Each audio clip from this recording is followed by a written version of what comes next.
workshop. But yeah, we are going to hand it off to Maya. We will stop talking and we're excited for this workshop. Thank you so much for being here, everyone. Yeah, thanks so much, CD, and thank you to everyone came today. I'm super excited to get into the workshop today. So as you guys can probably see by the workshop materials, today we're going to be talking about ritual as origin. Um, so I guess before we got into it, I would love to just go around the room really quick, sharing names and pronouns, and then answering a check-in question, which I came up with, which is where are you at creatively today? Slash and or what color is your spirit today? And I can start. I am feeling a little bit, I think, tired. This month is Arab American Heritage Month, so I've been receiving a couple outreach requests and stuff, and just thinking a lot about my own positionality and social locations as an Arab American poet, but also just always thinking about the work and the writing itself. I think my spirit is like a teal viridian green today. It's really sunny outside, and after this I'm gonna go sit in some grass, which I'm really excited about. But yeah, who would like to go? Oh, and my pronouns are they, she. My name is Maya. Who feels like going next? Alternatively, if you'd rather not speak, you can also share answers in chat.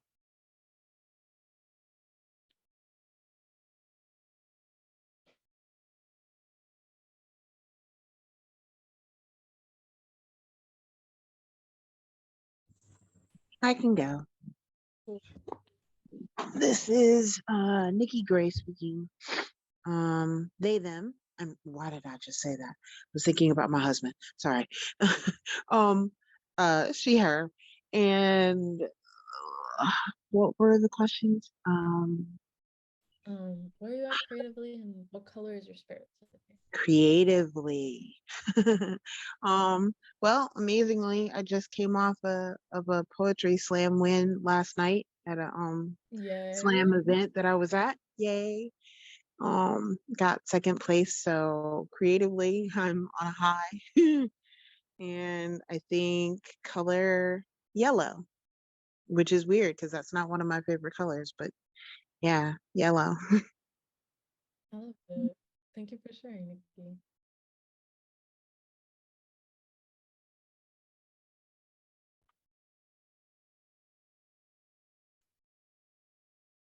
I can go. I'm SG Huerta, they, them. Creatively, I don't know.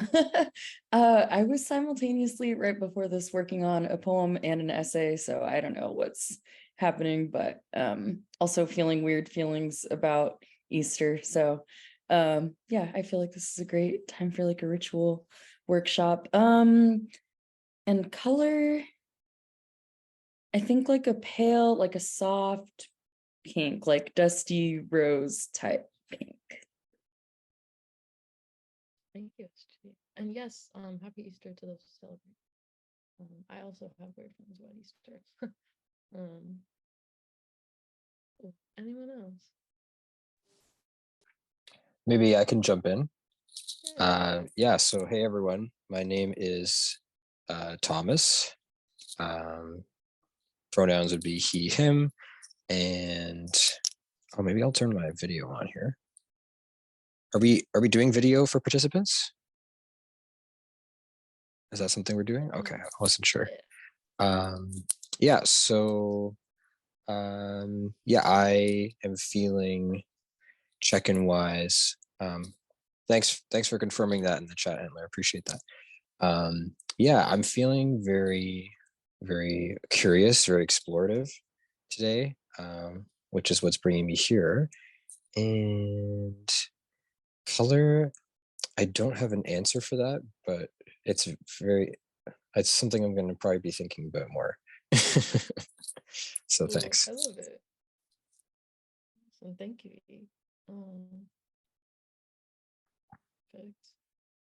I know it's also 12:12, and I want to be sure that we have time to get into our materials. So thank you to the folks who have shared, and to those who haven't, again, please feel free to share answers in chat. I found that people always have very different responses to the color question, and I'm always interested and surprised.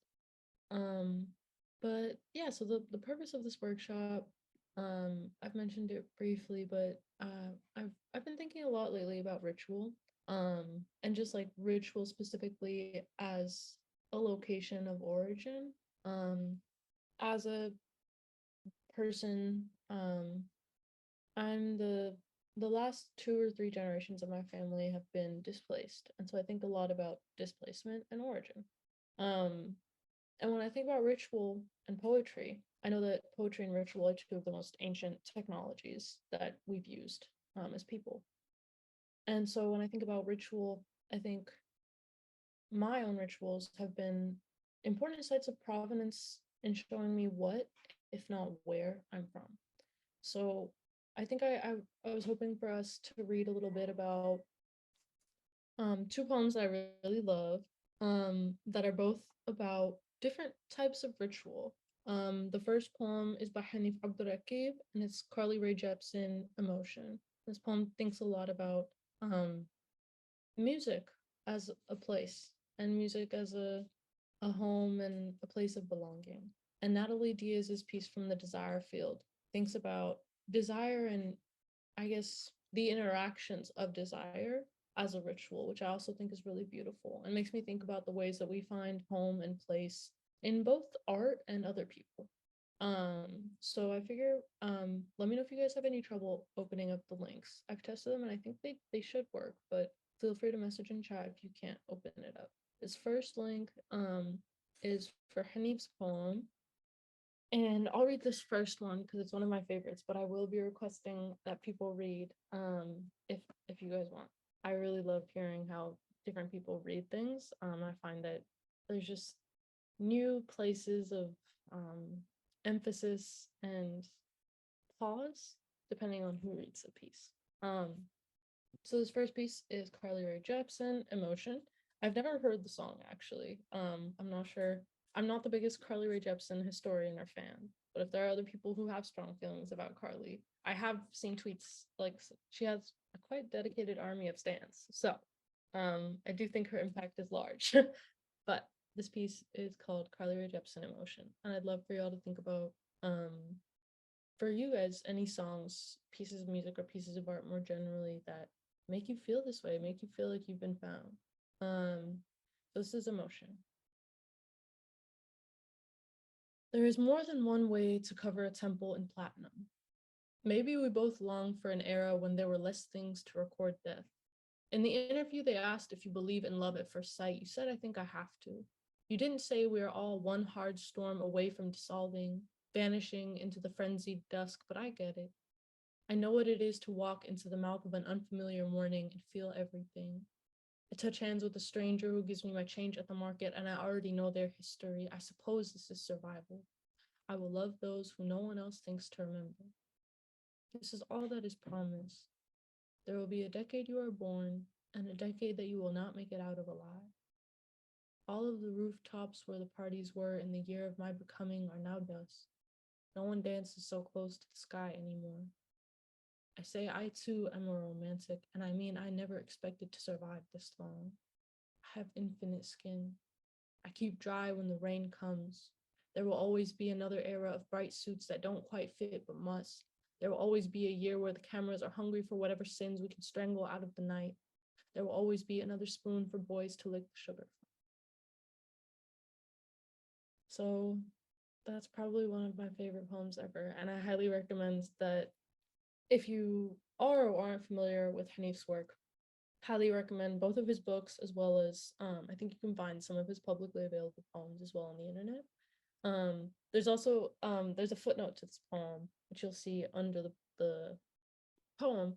But he said, this is perhaps a little funny, but I became interested in exploring all of the songs that I didn't know were about sex until a time much later than my first listen.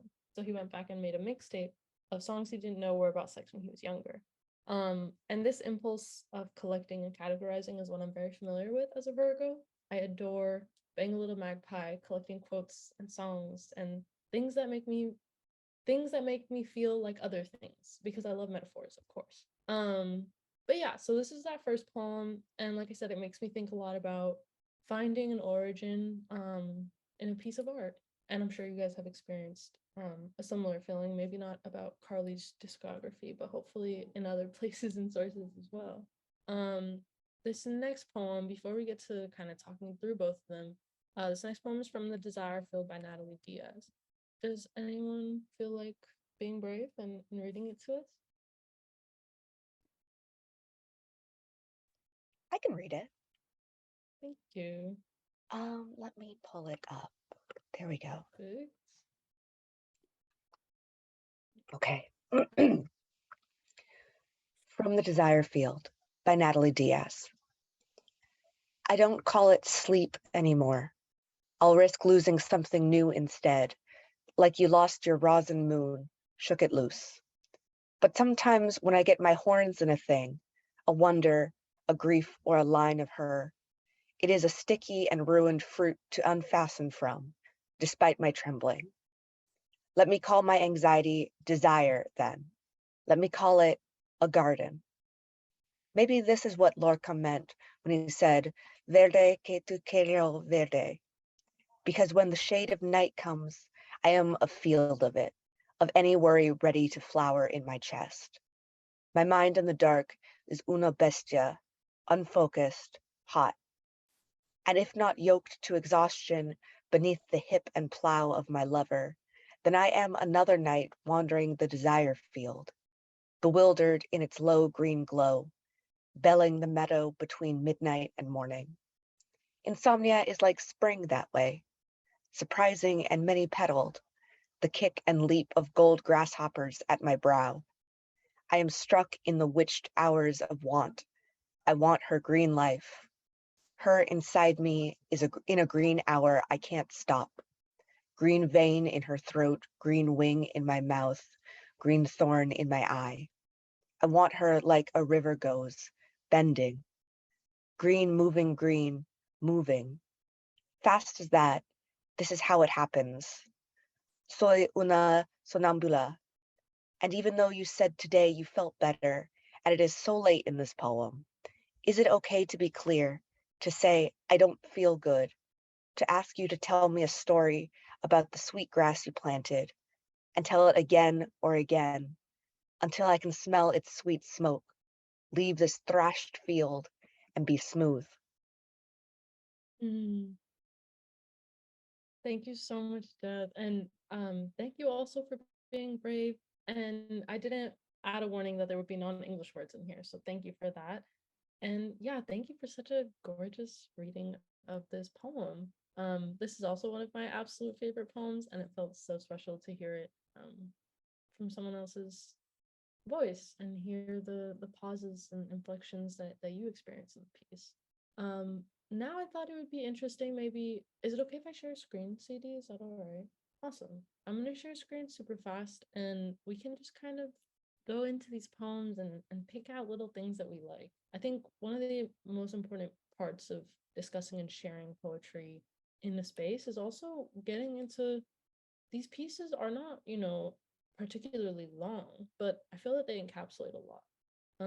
I thought it'd be interesting for me to start off with one of my favorite parts. A mentor of mine, Sophia Hillo, also spoke about one of the ways that she approaches poem that she loves and wishes she had written is by looking at it granularly and making a little skeleton of it, or saying, how would I write a poem in this fashion or in this style? Which I always thought was a really interesting way of approaching something. And we won't get into that skeleton thing, but I figured it would be cool to mention in case you guys felt like doing it later. But for me, like this emotion felt, I've never, Hanif is from Columbus, and we're very different people, but this this feeling I've experienced, and that feeling is familiar to me. The feeling of waking up and feeling everything, feeling the world on top of you, and like things cannot keep going like this. I've been feeling a lot of apocalypse anxiety lately. I'm not sure if others do, but just the feeling of the the calamity continuing, like irrevocably continuing somehow. So I think for me, like that was the part of the poem that sang to me the most.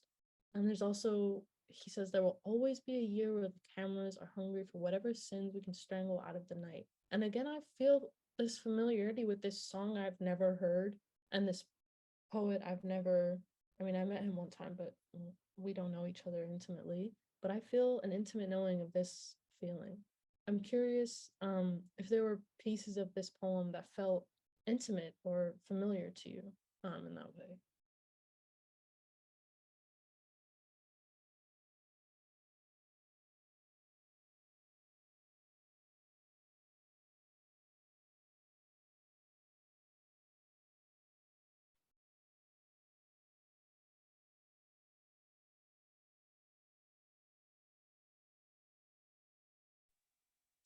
Would I be able to share something? Yeah.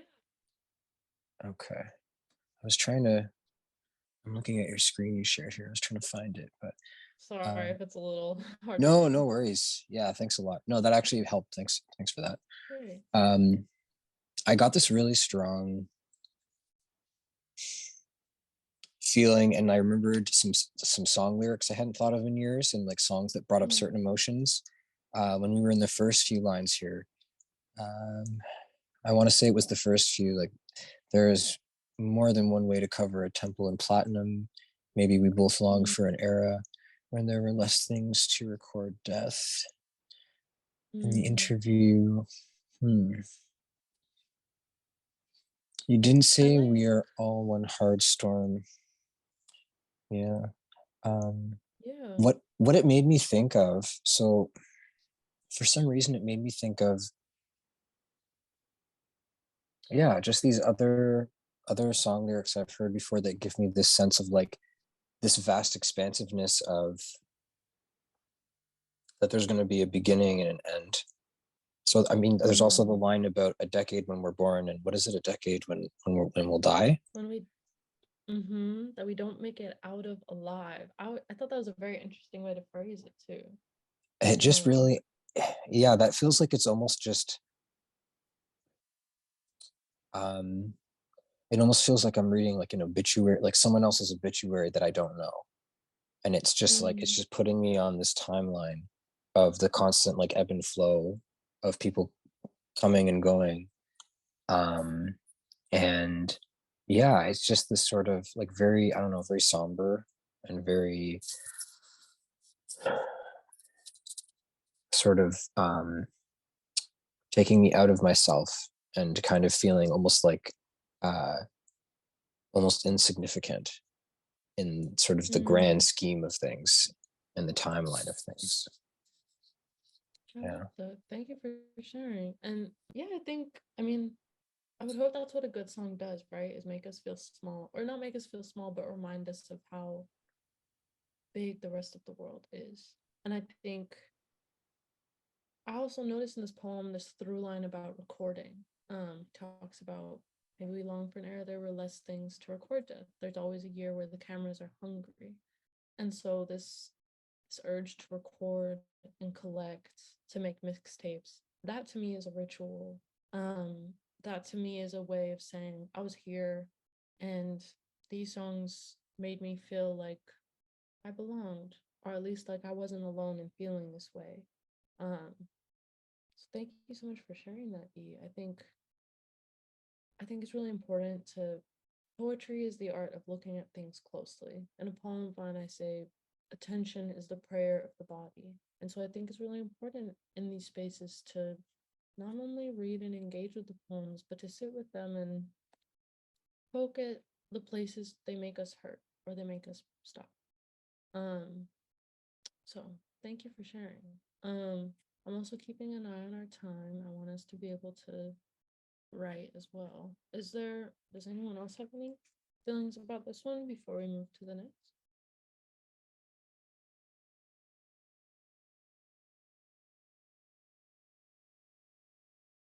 Okay, perfect. So this next poem, thank you again, Jazz, for reading this to us so lovely. can start with my favorite part. I have a lot. I've also read her most recent book, Post-Colonial Love Poem. Gorgeous, gorgeous book. Highly recommend. Um, and I think this part for me, like, made me feel very, I don't know, like sometimes I'm sure all of us struggle with feeling shame when we don't feel good. But I don't want to project on you guys. I feel shame when I don't feel good. I feel like I need to always be good or happy or doing well. And so this part where she says, even though you said today you felt better, and it is so late in this poem, is it okay to be clear? To say I don't feel good? To ask you to tell me a story about the grass you planted and tell it again or again? To me, that ritual of sharing and of confessing to a friend or a lover or a sister or whoever it is that you don't feel good and today isn't your day. Something about that is so tender to me. Um, yeah. So I think I really, that part felt very special to me. Are there other parts that people felt resonated with them or felt familiar to them?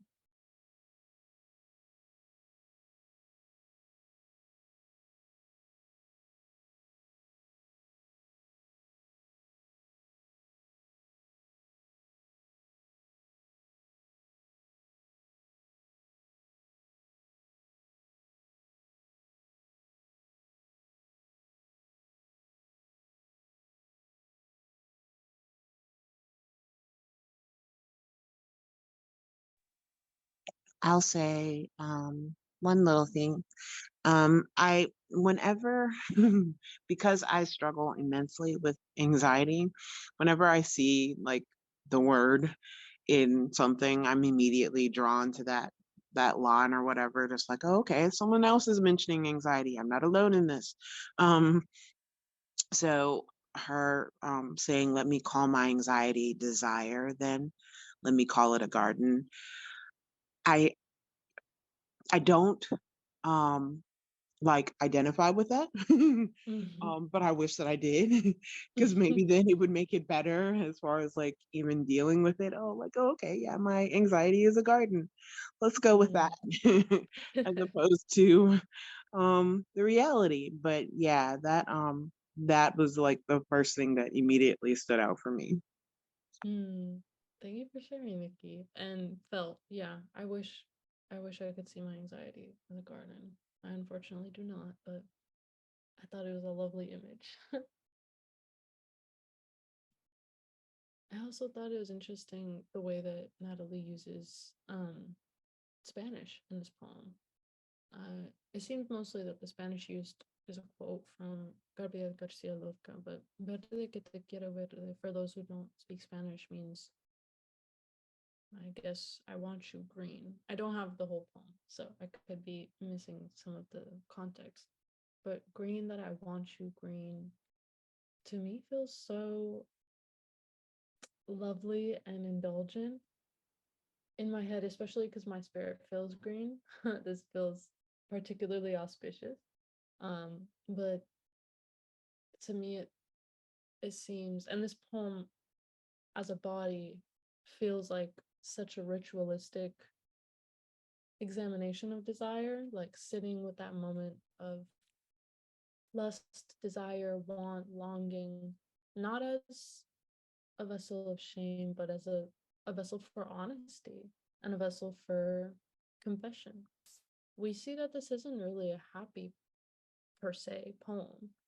She doesn't feel good at the end. She's asking to hear a story, but this is still a story about desire and about truth. Um, which yeah, I just thought was really interesting. And I guess I picked these two poems because they felt like spaces of collecting and spaces of honesty, which I think is the point of a ritual. A ritual is meant for you to collect something, to share it, and to be honest with yourself, with ancestors, or with others. Which is why this brings me to the prompt, which is write a poem about your most treasured ritual. It can be mundane, divine, or otherwise. you can start with descriptions of the environment. What is the texture, the temperature, the taste? And then move to what you recognize as its essence, or that same essence in yourself. As a challenge, avoid location-based language. What are you from, not where? And yeah, as always, the prompt is a launching off point, and you're never in trouble if you write about something else. But I thought this might be interesting for us to explore together. So I'm gonna hop off of the share screen, and I'll set a 15-minute timer. I'll check in with everyone after 10 minutes and see how folks are feeling, if we need more time or not. And I'll drop the oh, thank you, CD. The prompt is in chat. Perfect. And yeah, so we will take a pause. I will set my cute little timer, and we'll talk again in 10 minutes, if that sounds good to everyone. Does anyone have any questions about the prompt before we get started? Perfect. All right. Okay, timer is set. Feel free to go off camera if you like while you write, whatever's most comfortable to you, and we'll come back.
Hey everyone. We've just hit 10 minutes. Just wanted to check in and see how folks are feeling. Do we want another 5?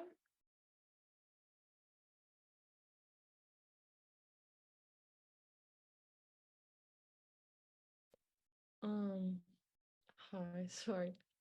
So we've just spent 10 minutes writing to our prompt, and I see a thumbs up. I'm gonna assume that folks who are silent do want more time. That folks not feel rushed. So, I'll take a quick pause. I like it. I am complete. Okay, but I also like to think I'm complete structurally. But we'll say I see folks do want a little bit more time, so we're gonna go for another 5 minutes. And yeah, and then we'll do a little share out and discussion and come to the end of our workshop. All right, see you guys in 5.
right, everybody. Hello, hello. So it's been 15 minutes, so we will reconvene. And I guess before we move to a little group share out, I was curious, are there any surprises in responding to that prompt or things that you kind of didn't expect in turning to think about that?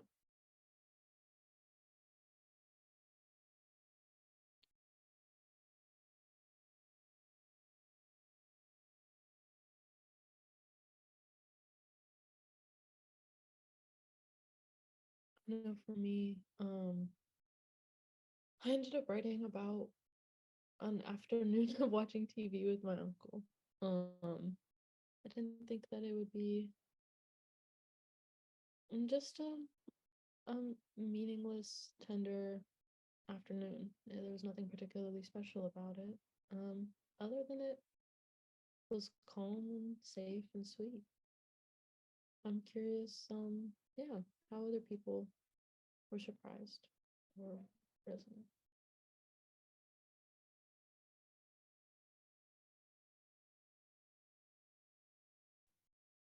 I can share.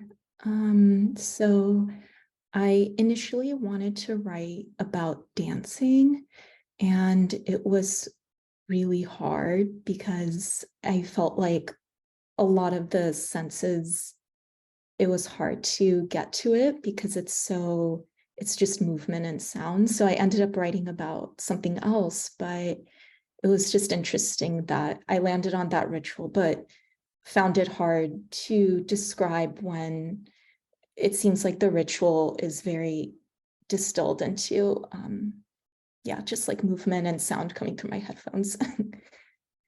I love that. Thank you for sharing, Michelle.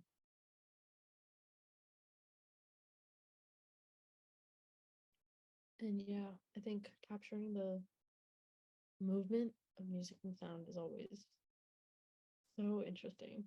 When you're trying to put it to words and page.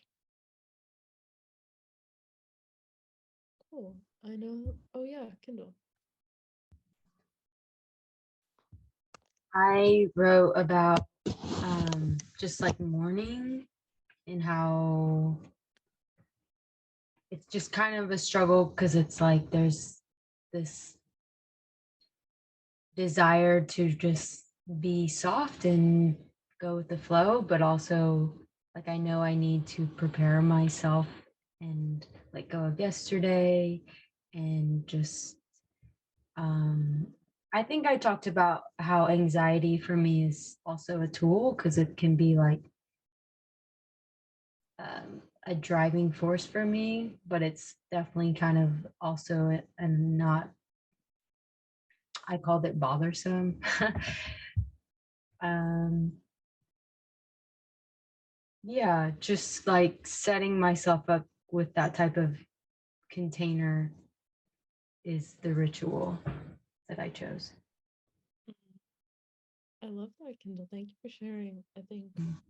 grief and mourning is one of the longest rituals we've had to experience and practice as humans. And yeah, I think that's a really lovely way to approach it. So thank you for sharing. I know we've just hit 12:54, so before we log off today, I would love to do a quick shout out for folks who wanted to share.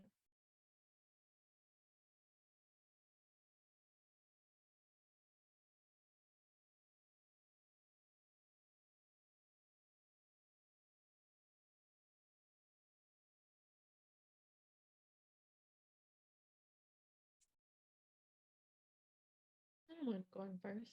Um, yeah, I wrote about a very calm afternoon. Um,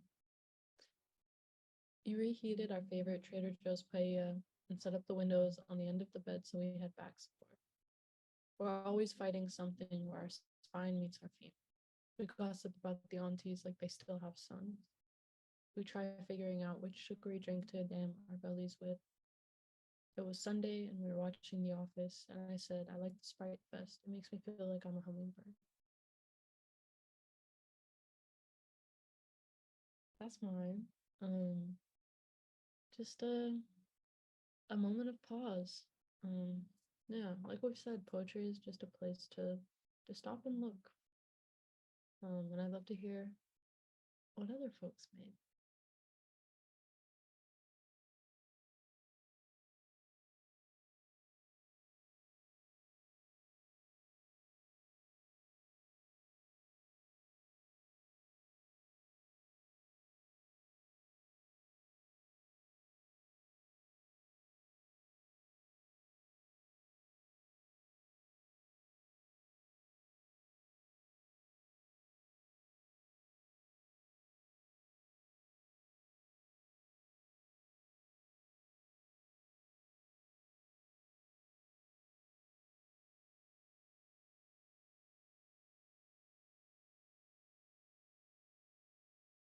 It is also super okay to not share. I'm glad either way that we got to spend some time together thinking about ritual, grief, pause, and music. Those are some of my favorite things to think about. And then I also I had two other poems for us to read if time allowed, which it didn't, but in case you're driven to think more about ritual, I'm also interested. I know we've spoken about beauty and recording, but there's also a lot of the things we think of as ugly, I think, deserve more credit. What parts of an ugly process might be necessary or enlightening, and where can you find? I would challenge you to try and find the beautiful and the unbeautiful today, either in your writing or just as you spend your day today. And even if you don't write to the prompt or think about it, these other two poems are really, really lovely. So I recommend, especially Joy Harjo's piece feels especially apt for Easter, for calling the spirit back from wandering the earth and its human feet. But yeah, I hope everyone has a really lovely Sunday. Thank you for spending time with me today. And thank you for sitting and reading and pausing with me. Yeah.